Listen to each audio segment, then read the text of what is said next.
নমস্কার বন্ধুরা, আজ আমি আপনাদের সাথে ডিম দিয়ে একদম নতুন ধরনের আর দুর্দান্ত স্বাদের পকোড়ার রেসিপি শেয়ার করছি।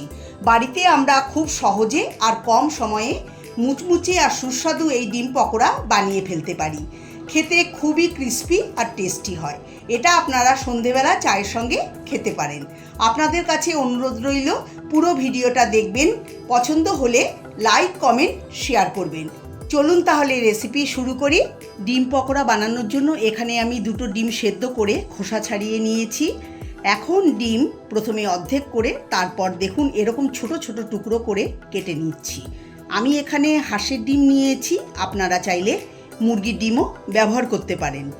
ডিম ছোট ছোট টুকরো করে কেটে নিয়েছি। এখন একটা বড় মিক্সিং বোলে ডিম ঢেলে দিচ্ছি।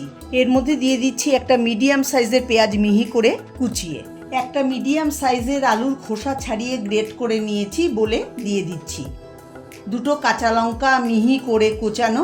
এরপর অ্যাড করছি চিলি ফ্লেক্স হাফ চা চামচ, জিরের গুঁড়ো হাফ চা চামচ, 1/4 চা চামচ হলুদ গুঁড়ো, 1/4 চা চামচ ধনের গুঁড়ো, হাফ চা চামচ কাশ্মীরি লঙ্কার গুঁড়ো, এতে কালারটা সুন্দর হবে। চটপটা সাজানোর জন্য দিচ্ছি হাফ চা চামচ চাট মশলা। আপনারা চাইলে আমচুর পাউডারও ব্যবহার করতে পারেন। লবণ দিচ্ছি স্বাদ মতো। হাফ চা চামচ আদা বাটা। পকোড়া মুচমুচে করার জন্য দিচ্ছি 1 টেবিল চামচ চালের গুঁড়ো, 4 চা চামচ বেসন। এবার সব কিছু খুব ভালো করে মেখে নেব। লবণ দিয়ে মাখলে কিন্তু পেঁয়াজ আলু থেকে জল বেরোতে শুরু করবে, তাই আগে জল দেব না। আমি এর মধ্যে ধনেপাতা দিইনি, আপনারা চাইলে ধনেপাতা ব্যবহার করতে পারেন। এটা হালকা হাতে মাখতে হবে, না হলে ডিম গুঁড়ো হয়ে যাবে। একটু জল লাগবে, তাই 2 টেবিল চামচ জল দিয়ে দিচ্ছি। তারপর আরও একবার ভালো করে মেখে নেব। এতে খুব বেশি জল দেওয়ার দরকার নেই, এটা শুকনো শুকনো হবে। দেখুন মাখাটা হয়ে গেছে। এখান থেকে অল্প করে নিয়ে এরকম করে পকোড়া তৈরি করতে হবে। প্যানে দিয়ে দিয়েছি ভাজার জন্য সাদা তেল। তেল ভালো করে গরম করে নিতে হবে। তেল গরম হয়ে গেছে, এবার একটা একটা করে পকোড়া ছেড়ে দেব। ফ্লেমটাকে মিডিয়ামে রাখতে হবে। প্যানে যতগুলো পকোড়া ধরছে ততগুলো ছেড়ে ভেজে নেব। পকোড়া ছাড়ার সঙ্গে সঙ্গে নাড়াচাড়া করা যাবে না, তাহলেই পকোড়া ভেঙে যাবে বা প্যানের গায়ে লেগে যাবে। গ্যাসের ফ্লেম মিডিয়ামে করেই পকোড়াগুলো ভাজতে হবে।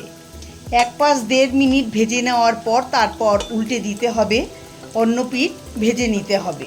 এই পকোড়া আপনারা বৃষ্টির দিন বা যে কোনো দিন সন্ধেবেলায় চায়ের সঙ্গে খেতে পারেন। এটা আপনারা আপনাদের বাচ্চাদের জন্য বানাতে পারেন। বাচ্চাদের জন্য বানালে লঙ্কা ছাড়াই বানাবেন, দেখবেন বাচ্চারা খুবই পছন্দ করছে। এইভাবে উল্টে পাল্টে হালকা লালচে রং ধরা পর্যন্ত পকোড়া ভেজে নিতে হবে। পকোড়া ভাজার সময় 4টে কাঁচা লঙ্কা তেলে ভেজে নিচ্ছি, এতে পকোড়ার সঙ্গে এই কাঁচা লঙ্কা ভাজা খেতে খুবই টেস্টি লাগবে। 3 মিনিট সময় ধরে উল্টে পাল্টে হালকা লালচে করে পকোড়াগুলোকে ভেজে নিয়েছি। এইভাবে ভেজে নিলে পকোড়াগুলো খুবই মুচমুচে হয় আর সুস্বাদু হয়। পকোড়াগুলো ভাজা হয়ে গেছে, এখন তুলে নিচ্ছি। তুলে একটা ঝাঁঝরি হাতায় রেখে দিচ্ছি, এতে এক্সট্রা তেলটা ঝরে যাবে আর পকোড়া আরও মুচমুচে হবে। ফার্স্ট ব্যাচের পকোড়াগুলো ভাজা হয়ে গেছে, এই একইভাবে আমি সেকেন্ড ব্যাচের পকোড়াগুলোকেও ভেজে নিচ্ছি। সব পকোড়া ভাজা হয়ে গেছে, এখন আমি সার্ভ করে নিচ্ছি। আওয়াজ শুনে বুঝতেই পারছেন যে কতটা মুচমুচে হয়েছে। খেতে দুর্দান্ত হয়। গরম গরম চা আর তার সঙ্গে মুচমুচে এই ডিম পকোড়া, সন্ধেটা একদম জমে যাবে। বাড়িতে অতিথি এলে গরম গরম বানিয়ে খাওয়াতে পারেন, দেখবেন সবাই প্রশংসা করছে। এটা আপনারা টমেটো কেচাপ বা গ্রিন চাটনির সঙ্গে খেতে পারেন, খুবই ভালো লাগবে। খুব সহজ রেসিপি, আপনারা অবশ্যই বাড়িতে বানাবেন আর কেমন হলো কমেন্ট করে আমাকে জানাবেন। রেসিপিটা ভালো লাগলে লাইক কমেন্ট শেয়ার করবেন। আমার চ্যানেলে নতুন বন্ধু হয়ে থাকলে চ্যানেলটাকে অবশ্যই সাবস্ক্রাইব করবেন, পাশে থাকা বেল আইকনটি ক্লিক করে। সবাই ভালো থাকবেন, সুস্থ থাকবেন। নমস্কার।